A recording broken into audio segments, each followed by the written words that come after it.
One politician will say, come and carry gun. Guys, Buhari don't land though. Let's take a moment to mourn democracy in Nigeria.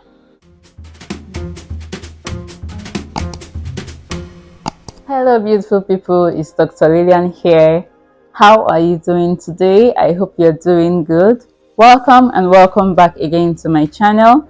If this is your first time stopping by, please click on the subscribe button to join the family and turn on your post notification bell as well so you get notified whenever I post a new video, okay?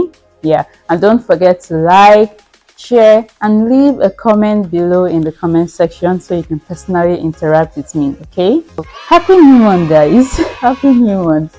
Well, is this month really happy? Is this month really a happy one? I don't think so for we Nigerians anyway.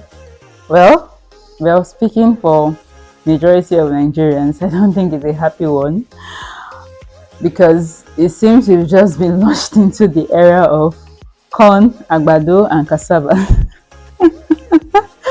Well, don't mind me, jokes apart. I'm going to be talking about a rather controversial topic.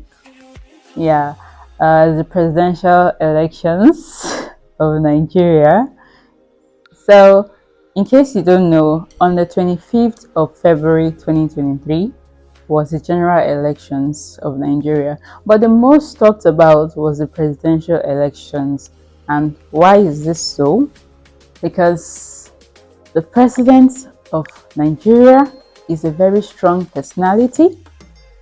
In fact, he's the voice Nigerians listen to. Whenever he says, do this, that's what will be done. Any decision he takes is what we Nigerians are ready to follow, okay? So that's why it was quite emotional for everyone. I mean, the outcome of it and all of that. There were three popular candidates amongst the people, and three of them were from, obviously, three different parties. But they announced only one of them a winner, and according to what we've gathered, what we've come to know right now, we know that the elections were rigged. Some voters were disenfranchised. There was, a lot of violence. It wasn't as peaceful as they promised us it was going to be. Some people lost their lives. Some were injured. Just a whole lot going on. Why in some polling units it was quite peaceful, And these three candidates, each of them won 12 states, okay? 12 states each. But now, according to the INEC rules, according to their laws, for a person to be announced the winner of the presidential election, he has to win about 25% of 24 states out of the 36 states, excluding the FCT, right? And he also has to win 25% of the Federal Capital's territory, which is Abuja. So that's their law, right? They ended up announcing a winner of the election when he didn't even get up to the requirements according to INEC standard. So that's why everybody was so pissed, right? Yeah, even if you had like the popular vote, he had up to more than 8 million votes, which was above the other two popular candidates, right? But still, he wasn't supposed to be announced the winner. According to their law, when it comes to that, they're supposed to do a rerun between the top two candidates with the most popular votes, of which INEC, when I say INEC, I mean the Electoral Commission body of Nigeria. So they are actually the ones in charge of organizing and running the whole election process in Nigeria. But they didn't keep to their rules, right? They messed everything up and they announced a winner when they shouldn't have. And I feel like we Nigerians should actually take examples from our Western brothers and sisters, honestly. Like, I don't know if you've been following the news. The Turkish election was conducted last month. They also had about two top candidates, but the thing is that the two of them didn't get up to the requirement for a particular candidate to be announced the winner of the election. But what did they do? They went for a rerun, right? And right now, they have a president that actually won the election. So why is it that Nigerians, INEC in particular, didn't do a rerun of the election? Why? And the INEC chairman went ahead to announce a winner. So that's why people are really, really pissed. Okay, in as much as they are right now trying to judge the case, if there was any foul play or if there was any rigging and all of that, even if there was clear evidence, clips of people being battered, ballot boxes being snatched and all of that, it didn't really matter to them. This was the first time the Nigerian youth actually went out in masses to vote for someone they thought would bring a new Nigeria to them. And the Nigerian youths are very pissed. They're angry because for years, the politicians that have been, have been governing us, they make a lot of promises. Okay, we are going to give you good roads. We are going to give you steady electricity. We are going to give you good education. We are going to do this. We are going to do that. Good employment and all of that. But at the end of the day, we still end up seeing premium shaggy, right? And the last 8 years has been really tough on Nigerians. It's been really terrible. And I feel like the Nigerian youth, they needed something fresh. They needed a fresh party, right? We were tired of the APC. We just want to be done with them. The administration was so horrible that we didn't want to relive that horror anymore, only for the same party to win again. So that's why everyone is really upset. And these days, you see youths of marriageable age, they are still single. Why are they single? Because they don't have jobs, they don't have good money, they don't have like a steady income coming in. It's not like they are not working. No, these people are really hardworking.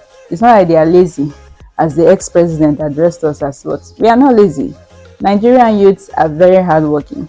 So even upon the hard work, it can't still earn enough to start their home, right? To start building up a family. So it's quite terrible. These days, you realize that a first-class student, right? Like someone who got first class from the university is a farmer right now. Most of them are farmers. Most of them are jobless. Most of them are begging from one house to another. Just a lot of things going on. Why? If you don't have someone in high places, someone that can connect you to someone that knows someone that knows someone to help you get a job, you remain jobless, right? Or if you don't bribe your way through getting a job, or just there's one form of corruption or the other just that's eating deep our fibers as Nigerians. So it's so alarming, right? And the youths are tired. They are tired. Even most people don't even want to go to school again because, in quotes, school na scam. Because at the end of the day, you that went to school and your mates that actually went to learn business, when both of you come out, you realize that the one that went to learn business, that didn't go to spend 4 years in university, he actually has money. He's doing very well, okay? And last week, I had a conversation with a friend of mine. She told me that she knows someone that actually earns 12,000 naira per month in Nigeria. I was not like, are you kidding me? I'm going to keep the equivalent in dollars on the screen so that you can see it. I was like, are you kidding me? 12,000 naira. What will 12,000 naira do for you? Have you finished removing your transportation to your workplace? Because I know that the work will not just be at your backyard where you can just stroll into. You have to pay for your transport. You have to pay for your feeding. You have to also buy personal things for yourself. Could be clothes or whatever you want for yourself. So at the end of the day, what will the 12K do for you? Right? People are earning below minimum wage. And the minimum wage in Nigeria is like about 33,000 naira, if I'm not mistaken. But still, the private sectors are not willing to pay people that amount of money. So people are just doing cheap labor in Nigeria. So it's a lot. Like the list goes on and on. Most people are of the opinion that they are not going to support this new administration because the inauguration of the new president was conducted a few days ago, right? Despite the fact that there were some questionable things that happened during the election, they still went ahead and did an inauguration. So that being said, please, let's take a moment to mourn democracy in Nigeria. Minutes of silence. Yeah, we are done. Anyway, and during the inauguration, the most annoying thing is that Nigerians, I don't know if it's our greed, or maybe we don't just like the administration and we want to just frustrate the effort of new government coming in. I don't know. Now president, right, made a statement that subsidy is gone. He just made a statement. It's not that he has passed it to law that subsidy is gone. No. Hey. I went out yesterday. My transportation fare has doubled. Everything has doubled. The fuel price has doubled, even tripled in some places. Are we now going to blame the president for that one? I don't even understand though. I don't understand Nigerians. The same thing too during the currency exchange time. The president said no more using of old currencies. Even when the CBN governor came out to announce that you can continue using the old currency, nobody listened to him. The voice you want to hear in Nigeria is our president voice. So until our ex-president came out to say you can continue using the old currency to the end of the year, people didn't want to use the old currency. So that's why you see the way we value our president right now in the country, right? This is how Nigerians value their president. So whatever their president says is the law, honestly speaking. So I feel like the president should be very careful what they say. Because of that statement he made, everything has increased just overnight, right? Even if it has not yet been passed into law. It's very important that our leaders are very watchful whatever comes out of their mouth, right? Because we Nigerians, we are very obedient. That being said, I'll urge every youth not to be a tool in the hands of these politicians, because at the end of the day, politicians will always be politicians, okay? They are just there for their own selfish reason. They are there for their own selfish gain, okay? So please do not be a tool. Let it not be that tomorrow one politician will say, come and carry gun, or come and fight here, come and don't do that, okay? Don't involve yourself in all of that. Rather, what you should be thinking about right now is how to improve yourself, okay? Because we've looked around, we've looked left and right. There is nothing happening. It's been years. So I really don't want you to lose hope. But at the same time, I don't want you to just sit down and fold your hand and wait for a miracle, right? You can go online and learn some digital skills. Like if you know you're very good at comedy, you make people laugh, you can start making skits. Because I know of a lot of skit makers, some I even know personally, that have made a lot of money just by making people laugh on the internet across all the social media platforms. And they are being paid. Every month they receive their paycheck. Some people even every week, every day, they are being paid. So you should try to also do that. Go online, learn some skills that you can use to improve yourself. It could even be YouTube. You can start with your YouTube, even if YouTube process is quite tedious and it takes a while to grow, but at least let it be that you're starting something. It's better you start from somewhere than not doing anything at all, right? The truth is, as youth, we're stronger than they would ever be, and they see our desperation, and that's why they would love to prey on it. So please don't be a victim.